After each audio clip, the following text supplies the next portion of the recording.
How we doing, fellas? How we doing? So, I did one draft each a few weeks ago, Friday nights. Not last week, but the week before I did a draft, and the week before that I did a draft. Last week I was feeling kind of sick, and I just said screw it and stayed home. Yeah. Though the week before that also,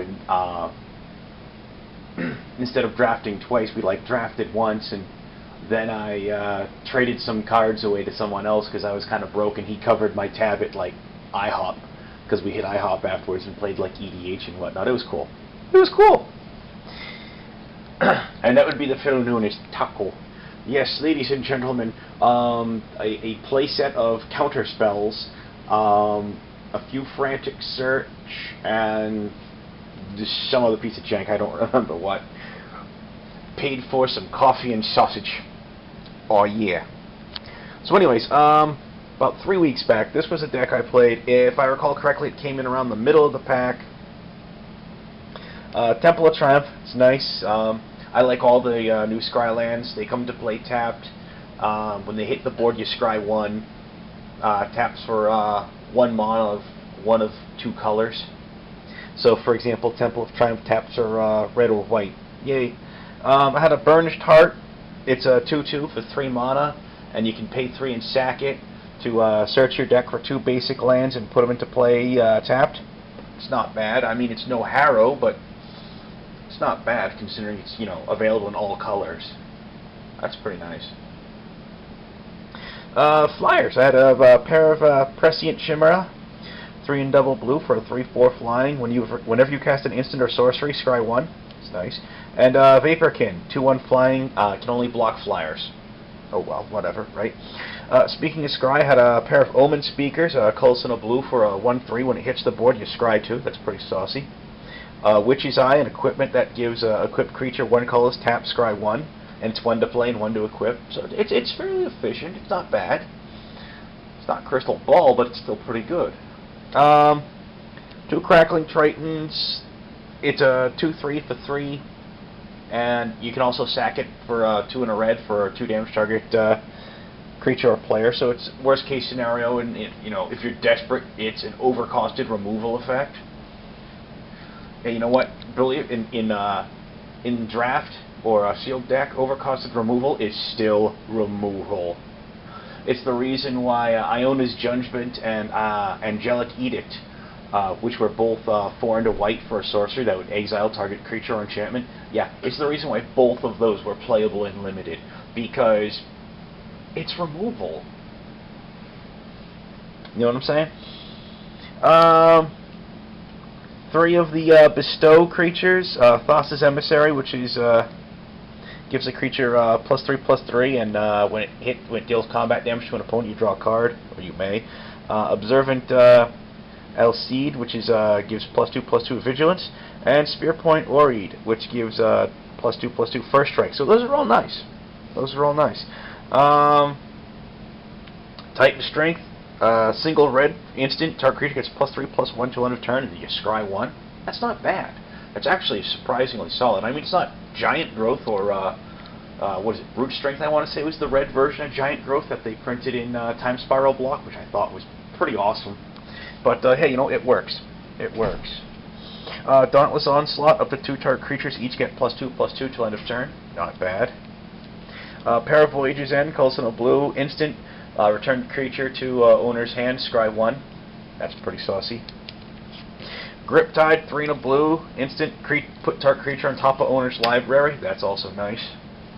Annul, because there's a bunch of enchantment creatures, artifacts in this set that you're going to want to counter. So it's nice to have a little something there for them. Alrighty, now where did I leave off with? Blah blah blah blah blah. I think I covered the Bestow creatures, the Titan Strength, the Annul, the Acro and Hoplite, however it's pronounced. I'm not certain. I'd have to look it up. He's a 1/2 that whenever he swings, he gets +X/+0 until end of turn, where X is the number of attacking creatures you control. At the very least, he's a 2/2 when you swing, just by himself. That's pretty saucy. That's pretty saucy. Miscellaneous creatures, 2 Satyr Ramplers, they're 2/1 tramples. They go nice with things like the Titan Strength and the Dauntless Onslaught and bestow creatures. Breaching Hippocampus, it's a 3/2 flash creature. When it hits the board on tap a creature you control. Not bad. 2-headed Cerberus, 1/2 double striker. Not bad. It's nice seeing something with double strike in the common slot. He works great with any kind of buffer. Also in the deck, but you're not seeing it here, I had the Giant that gives all humans the ability to pump red, tap, and deal 1 damage to a creature or player. And I thought I was going to have more humans in the deck than I did. I only ended up with like 3. The 2 Omen Speakers and the Hoplite. Oh well. I also had the Lion, the 3/3 Lion for 2 that on Monstrous gains what was it? Trample and Hexproof or something like that. Yeah, I think that thing's mean.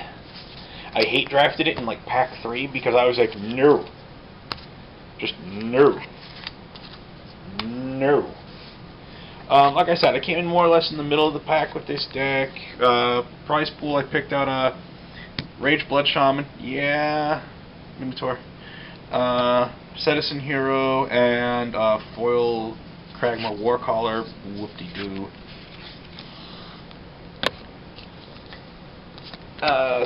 Sideboard. Take a look at the sideboard for a second.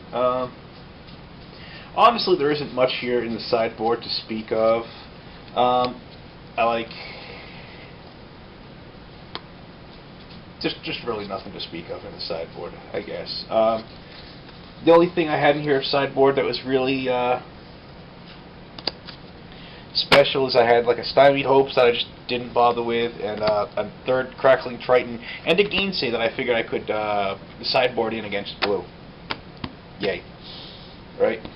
Okay, so the other week I had this I had this one.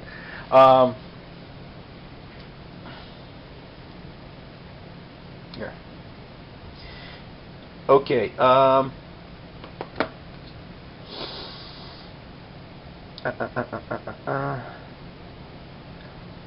what I got here is I got the Flame Speaker Adept.